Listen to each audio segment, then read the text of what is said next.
박근혜 전 대통령 3차 공판이 있었습니다. 그리고 오늘부터 본격적으로 증인신문이 시작되는데 첫 증인으로 나온 사람이 그 청문회 때도 돌직구 발언으로 화제가 됐던 주진형 전 한화증권 사장이었어요. 자, 전화에 바로 연결합니다. 안녕하세요. 네, 안녕하세요. 네, 오늘 어떻게 증인으로 나가시게 된 겁니까? 저도 잘 모르겠습니다. 저는 제가 특검에서 한 얘기가 박근혜 최순실 공동 심리 병합 심리의 증인으로 채택되리라는 거는 생각을 못 해봤거든요. 예, 예. 저는 문영표 씨나 뭐 홍한선 씨, 그러니까는 이제 보건복지부 장관이나 예. 아니면은 국민연금의 그 투자본부장을 하시던 분의 재판에 쓰여질지는 모르겠다 생각했지. 예. 네, 박근혜 최서원 두 피고인 재판에 쓰여지리라는 생각은 못했는데, 뭐 그분들께서는 제 증언을 써야 된다고 얘기를 하셔서 그래서 나갔습니다. 특검이 요청한 거죠, 그러니까? 그렇습니다. 예. 자, 그럼 거슬러 가보면 지금 삼성물산하고 제일모직 합병에 하나투자증권은 반대 의견을 표시하셨죠? 그렇습니다. 반대 의견을 표시한 이유는 뭡니까? 그 당시에 그 합병의 그 비율이 너무 삼성물산 주주들한테 불리하게 되어 있었다라고 예. 생각을 했고, 예. 그다음에는 그것이 이제 외국인이나 아니면 국내의 그 투자자 자문기관들이 다 반대를 하는 것을 보고 저것은 성사가 안 될 가능성이 높다. 이제 그렇게 생각을 했죠. 예. 그리고 두 회사가 합치면은 시너지 효과가 크나요, 실제로? 없습니다. 사실 그 사회자분께서도 혹시 한번 기회가 되면 물어보세요. 무슨 시너지가 났는지. 지금 2년이 지났는데. 예. 네. 시너지가 말하자면 무슨 뭐 건설에 있다 뭐 이러는 건데, 삼성물산은 약간의 엔지니어링식으로 대규모 플랜트라든가 이런 거를 짓는 회사이고, 예. 제일모직, 이제 옛날에는 에버랜드였는데, 에버랜드는 말하자면 일종의 그 자잘한 보수공사 정도 하는 그런 회사거든요. 그래서 이게 합병을 한다는 것이 아무런 의미가 없었습니다. 그런 시너지가 없는데 그럼 왜 합병하려고 했던 거라고 보세요? 그건 다 아시다시피 이재용 일가가 갖고 있는 그 자기네들이 삼성전자에 대한 그 지분이 낮아서 물산을 싼 값에 인수를 해서 물산이 갖고 있는 전자에 대한 지배력을 높이기 위해서 했다고 생각을 합니다. 네. 그리고 여러 기관이나 이런 곳에서 반대 의사 표시를 하고 외국계도 반대를 해서 성사 안 될 거라고 보셨다라고 조금 아까 말씀하셨잖아요. 네. 근데 결국 성사가 됐어요. 네. 성사되는 과정에 국민연금의 찬성이 큰 역할을 한 거죠. 엄청 큰 역할을 했죠. 왜냐하면 실제적인 그 투표 결과를 보면 3% 차이로 되었거든요. 2.7%가 그러는데, 그러니까는 그 당시에 국민연금이 갖고 있던 지분이 11%니까, 예, 그거 뭐 굉장히 큰 영향이죠. 결정적이었다 이렇게도 말할 수 있겠네요. 그럼요. 네. 그런데 그 국민연금의 찬성 과정에 청와대가 압력을 넣었다라고 특검에서 증언하셨다고요? 넣었다고 들었다라고 전했습니다. 네. 누구한테 들으신 거예요? 그 당시에 그 국민연금의 그 의결권 자문위원회의 멤버인 중앙대학교 박창균 교수랑 제가 개인적으로 아는데, 예. 박창균 교수한테 직접 국민연금에서 자기네들한테 그러니까 의결권 전문위원회에 넘기지 않고 직접 결정을 하기로 했다.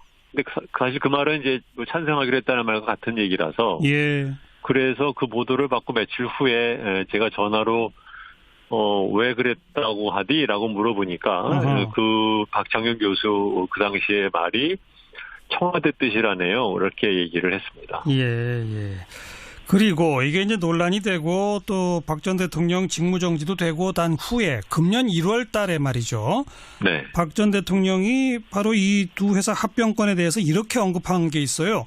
우리나라 대표적 기업이 외국 헤지펀드의 공격을 받아서 합병이 무산되면 국가적 손실이다. 이렇게 발언한 적이 있습니다. 맞죠?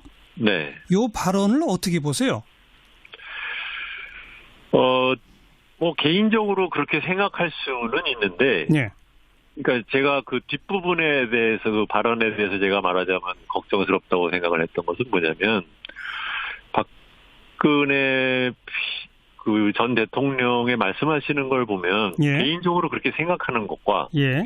대통령이 자기의 권한을 이용을 해서 국민연금의 투자자문위원회의 그 투표에 대해서 영향을 미치는 것과 굉장히 다른 얘기거든요. 그렇죠, 그렇죠. 네, 자기가 개인적으로 생각하는 것과 그것을 그렇게 하도록 압력을 또는 지시를 하는 것은 범법이라는 이 법적인 자기 하는 행동의 법적인 의미에 대해서 전혀 생각을 안 하시고 얘기를 했던 걸로 저는 그때 생각을 했습니다. 예.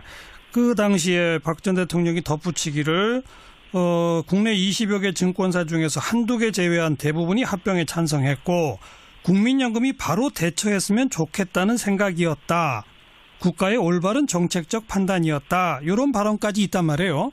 그렇죠. 그 얘기는 국민연금의 올바른 대처, 다시 말하면 국민연금이 찬성하도록 자기가 했다라고 인정한 거 아닙니까? 거의 그렇게 들리는 얘기죠. 네. 네.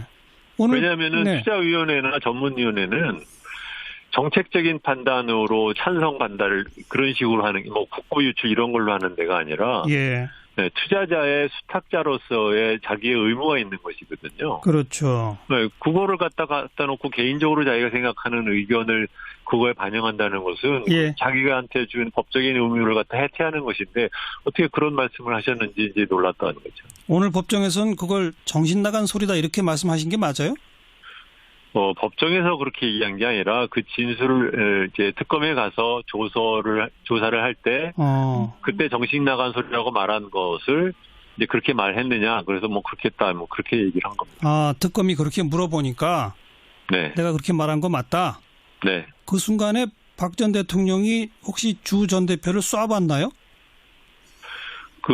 제가 앉아있는 자리가 제 오른쪽 뒤쪽에 있으셔서, 예. 박근혜 피고인이 어떻게 뭐 하는지 전혀 저는 보지 못합니다. 아, 아니, 지금 막 기사가 그런 게 떠서 정신 나간 네. 소리다 그 소리가 나올 때 피고인 박근혜 씨, 박 전 대통령이 주 전 대표를 쏴봤다 뭐 이런 기사가 있어서 혹시 직접 보셨나 해서 여쭤본 거예요. 네네. 네, 그런 건 쏴봤는지 안 봤는지는 모르셨다. 플러스 정신 나간 소리라는 것을 법정에서 하지는 않았습니다. 그러니까 그건 이제 특검이 네. 그 말을 한 거죠. 네. 자, 여기에 대해서 박 전 대통령 측 변호인들은 뭐라고 반론을 펴던가요? 글쎄요, 저는 그 사람들의 반론의 그 취지나 요지를 잘 이해하기가 어려웠어요. 네. 왜냐하면 뭐 합병 비율은 뭐 자본시장법 시행령이 있는 거 아니냐 뭐 이런 쪽 얘기를 하고 예. 그다음에는 뭐 무슨 주가는 뭐 그 기업의 가치를 반영하는 거 아니냐 뭐 이런 얘기를 자꾸 하는데 그런 것은 사실은 그 쟁점이 아니거든요. 예. 전혀 쟁점이 아닌 얘기를 갖고 쓸데없이 왜 그런 것들을 물어보는지 좀 의아했습니다. 예. 그런데 지난 총선 때 우리 주 전 대표께서 더불어민주당의 총선 정책공약단 부단장을 맡으신 바 있잖아요. 네. 그 경력을 빌미로 정치적인 사람이다. 정치적 주장하는 거다. 이 새 정부에서 뭐 자리 맡으려고 하는 거다. 이런 식의 공격이 있었나요? 뭐 그런 식의 뉘앙스를 풍기는 질문을 이름은 제가 잘 모르겠지만 아마 제가 알기로는 그 가운데 앉아있던 최서원 씨의 변호사였던 분이 이경재 변호사. 네네네 그러시는 것 같았어요. 네. 예. 그래서 뭐라고 답변하셨어요? 뭐 굳이 상대할 필요도 없는 얘기니까 뭐 그냥 뭐 정치적이냐 아니냐 뭐 입당했냐 아니냐 갖고선 얘기를 하는데 저는 저 자신을 정치인이라고 생각해 본 적도 없고 예. 네, 뭐 아는 사람들이 정책 관련돼서 저한테 뭐 도움이 필요해서 뭐 도와달라고 해서 도와준 것에 불과한 것인데 그것이 뭐 무슨 의미가 있는 건지 잘 모르겠더라고요. 그리고 오늘 재판에서의 증언은 어쨌든 재판의 쟁점에 대해서 주 전 대표가 경험하고 보고 듣고 한 바를 그냥 증언했을 뿐이다. 이 말씀인 거죠?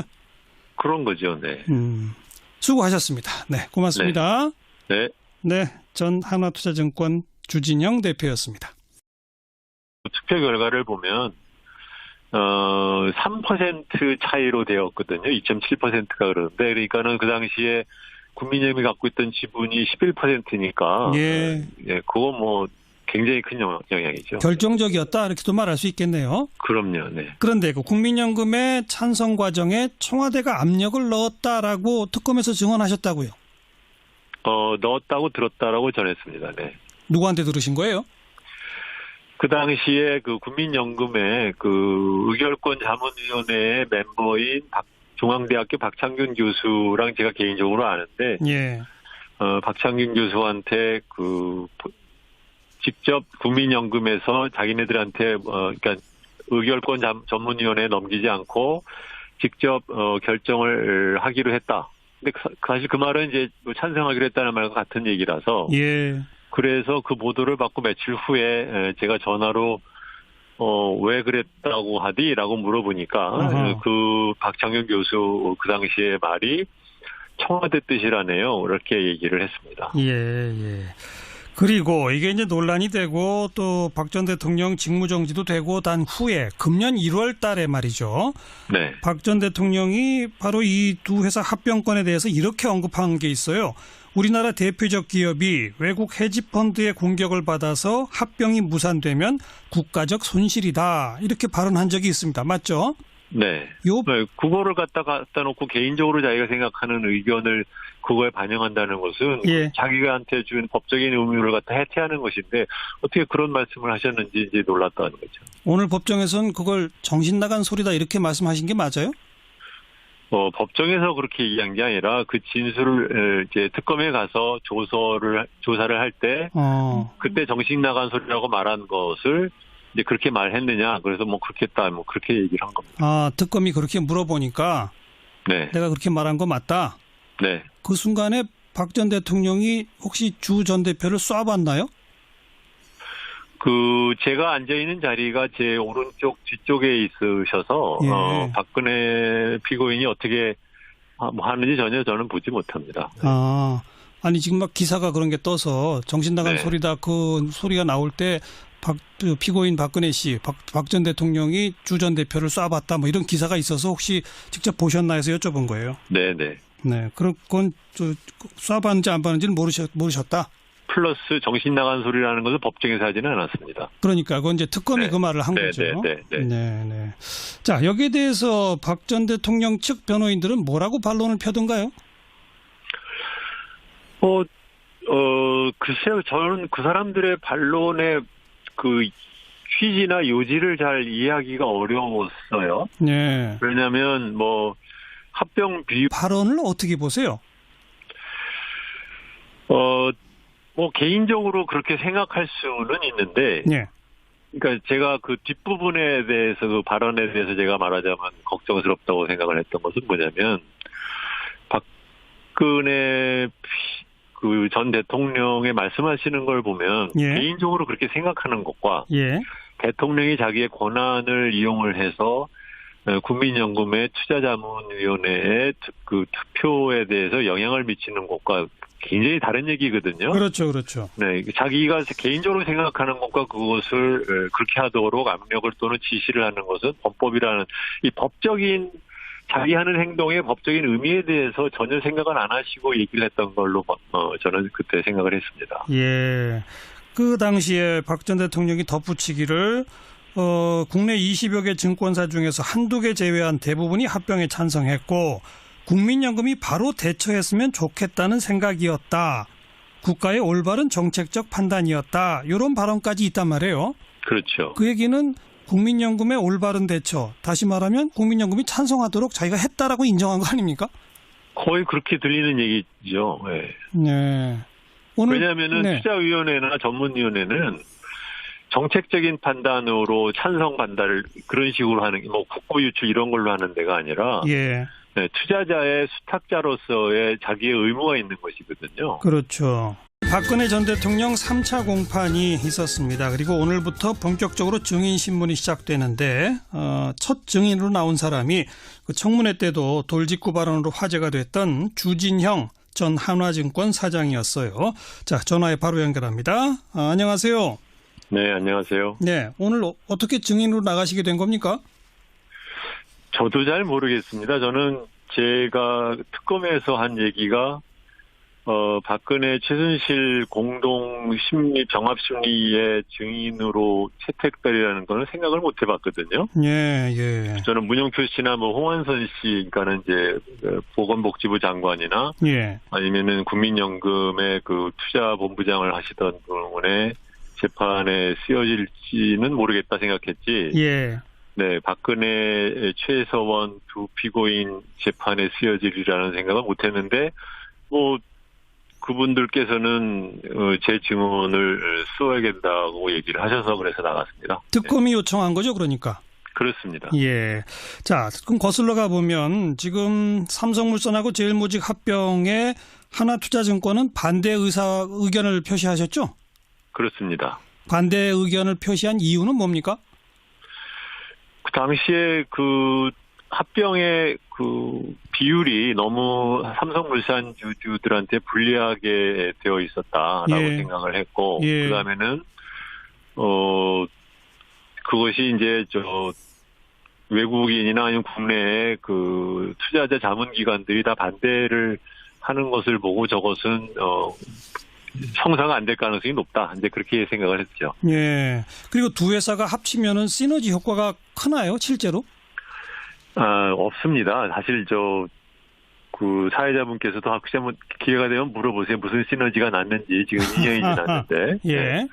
시너지가 말하자면 무슨 뭐 건설에 있다 뭐 이러는 건데, 삼성물산은 약간의 엔지니어링식으로 대규모 플랜트라든가 이런 거를 짓는 회사가 있고, 예.